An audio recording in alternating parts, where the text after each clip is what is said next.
বাংলাদেশের স্বাধীনতা সার্বভৌমত্ব এই বিষয়ে আমরা বাংলাদেশে একটা জাতীয় ঐক্য গড়ে তোলার জন্য আমরা ঐক্যমত্য হয়েছি। আমরা মনে করি সরকার এবং দেশের শিক্ষার্থী, রাজনৈতিক দল, শ্রেণী পেশা, দেশের সকল রাষ্ট্রীয় প্রতিষ্ঠান, সিভিল সোসাইটি, বাংলাদেশের সমস্ত জনগণ আজকে ঐক্যবদ্ধভাবে এই দেশকে তার অস্তিত্ব, তার স্বাধীনতা সার্বভৌমত্বের জন্য এক হয়ে লড়াই করবে। তার জন্য আমরা বলেছি এই ঐক্যের প্রকাশ হিসেবে সারা দেশে একটা দিবসে আমরা জাতীয় পতাকা হাতে আমরা সবাই দাঁড়াবো। এই বিষয়ে হয়তো দ্রুতই সিদ্ধান্ত আসতে পারে।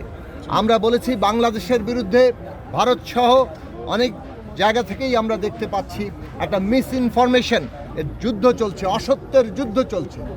আমরা বলেছি সত্য দিয়ে আমাদেরকে এই যুদ্ধ মোকাবেলা করতে হবে। ফ্যাসিবাদ এর বিরুদ্ধে গণতন্ত্র দিয়ে আমাদের মোকাবেলা করতে হবে।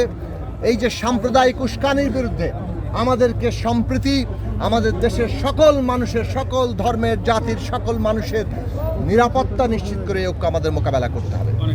আমরা বলেছি একটা ন্যাশনাল পলিটিক্যাল কাউন্সিল কিংবা জাতীয় রাজনৈতিক কাউন্সিল গঠন করা হোক দেশের সকল স্টেক হোল্ডারদের নিয়ে, যাতে করে সরকার বাংলাদেশে জাতীয় ঐক্যের ভিত্তিতে দেশের সমস্ত মানুষকে ঐক্যবদ্ধ রেখেই আমাদের যে ক্রান্তিকালীন রাজনৈতিক পর্ব, রাজনৈতিক উত্তরণের পর্ব, সেই পর্ব পাড়ি দিতে পারে।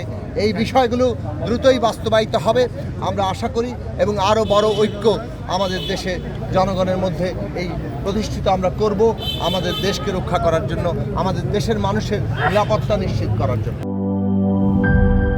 শিয়া বাটার ও ভিটামিন ই সমৃদ্ধ lily glam beauty soap. Lily, always beautiful.